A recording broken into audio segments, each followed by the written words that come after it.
We're going to do one more today, maybe more than that, but at least one more. And this is going to be kind of a rebuke of a potential rebuke, because I was dealing with, does God have a plan for your life in the last one?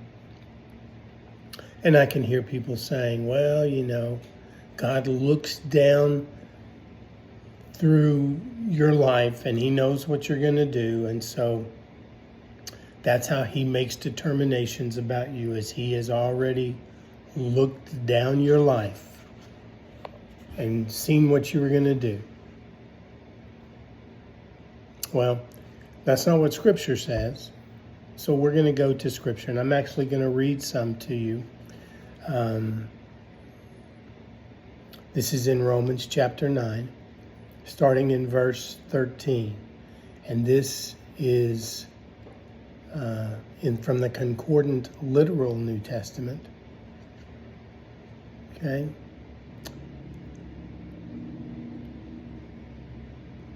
Who is calling, it was declared to her, that the greater shall be slaving for the inferior, according as it is written, Jacob I love, yet Esau I hate. What then shall we be declaring? Not that there is injustice with God, and that's a question. May it not be coming to that. For to Moses he is saying, I shall be merciful to whomever I may be merciful, and I shall be pitying whoever I may be pitying. Consequently, then, it is not of him who is willing, nor of him who is racing, but of God the merciful. For the Scripture is saying to Pharaoh that, and this is a quote, for this selfsame thing I rouse you up, so that I should be displaying in you my power, and so that my name should be published in the entire earth. Consequently, then, to whom he will, he is merciful, yet whom he will, he is hardening. Now, see if this sounds familiar, because I told you in one of the earlier videos that if you understood the question, you could be like the Romans and ask, and here's the question. You will be protesting to me then, why then is he still blaming? For who has withstood his intention? Now, side point, I've said that to you a million times. Who can resist God's will? What he says he wants?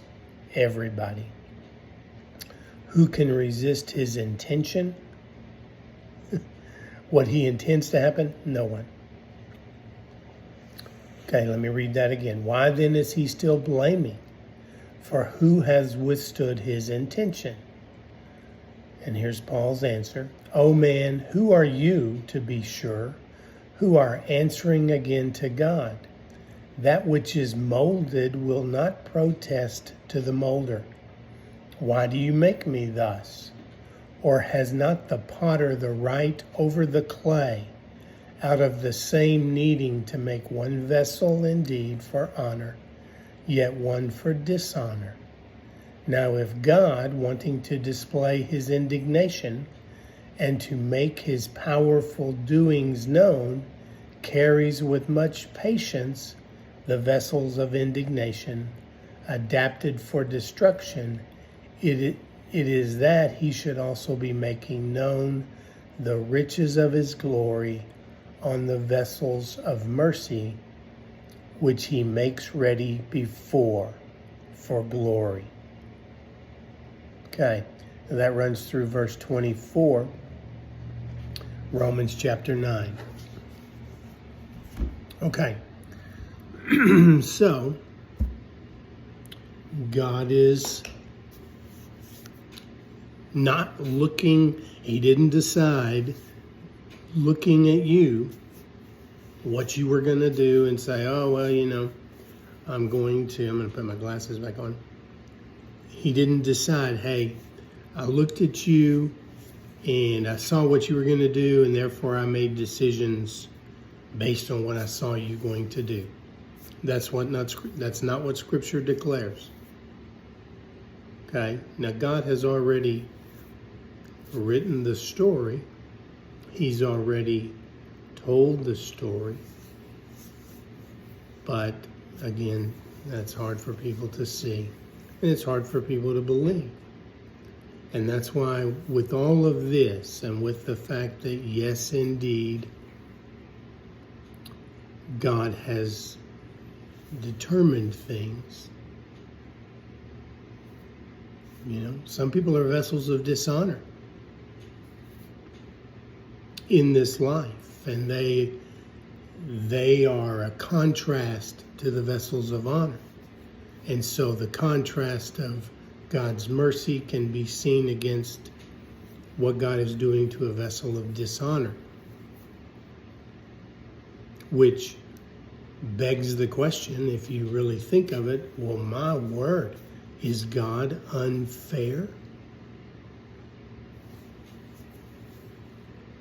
Well, I'm going to answer that in this way. Fairness has nothing to do with this life. You need to get that out of your head. That's not a biblical concept. It's not in Scripture. And should be rather obvious, because if it was all about fairness, clearly there are people on this earth who we would say that's unfair if we're just talking fairness. Now, there's more than this life, though. And as I've told you, it doesn't matter. The vessel of dishonor is still going to be saved at the consummation of the ages. Still going to come in to an existence where you share in God's life.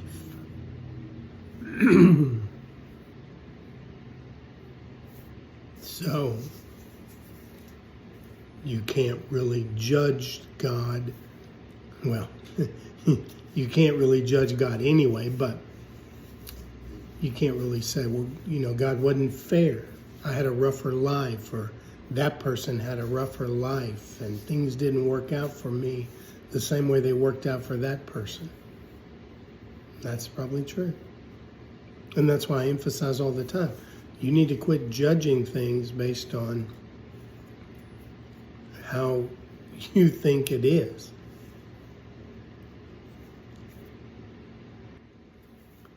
Because there are going to be things that happen in your life, and especially if God has set you apart for something,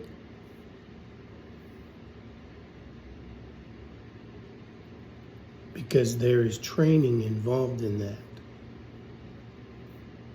And that's why I always tell you, go read the Bible characters, see what their lives are like, and where they end up, and how they view God when that is over. They're not talking about God the way your preacher's talking about God.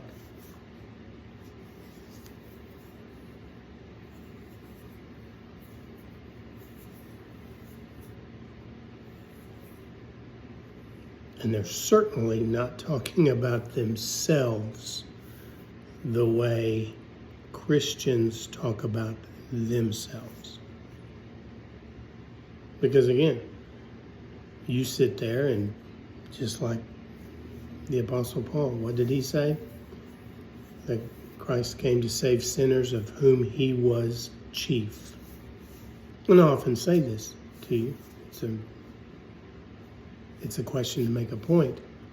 Was Paul just saying that? I mean, clearly he was not as bad a sinner. He was not having moral issues like other people might be having. So really, was he the chief among sinners?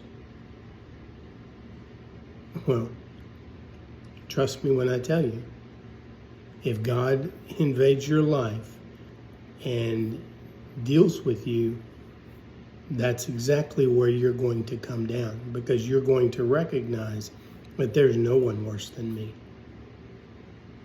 Ever. God, and I couldn't have done anything. God did. And you quit talking about God, as I mentioned in the video about Job. You don't talk about God like those three friends talked about him. You talk about God like Job did. And then at the end, any criticism of God, you shut your mouth because you recognize you weren't there when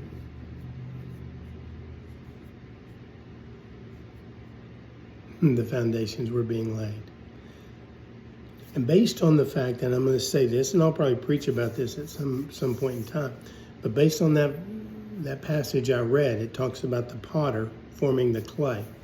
And what right does the clay have to gripe about what it is? I'm only going to make this point. It's going to be rather quick. But just listen. Just listen at your church. And they may not sing this song anymore. It used to be sung all the time. And it's one of the only songs, at least this part of it, that is accurate. I mean, you can't get an accurate song because they all have that taint of Christianity teaching in it. But thou art the potter, I am the clay. Mold me and make me after thy way.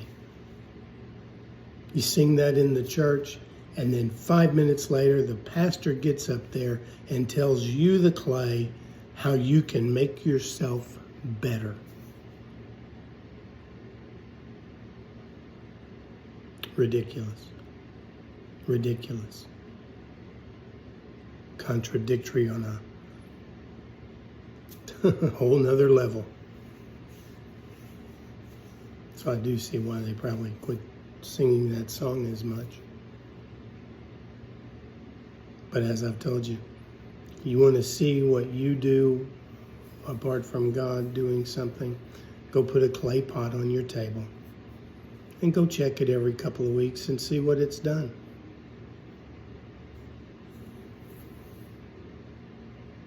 Because that's what you're referenced as in Scripture. A clay pot. Now, you're still fearfully and wonderfully made by the Maker, but you're a clay pot being molded and shaped into something of great value. I love you all.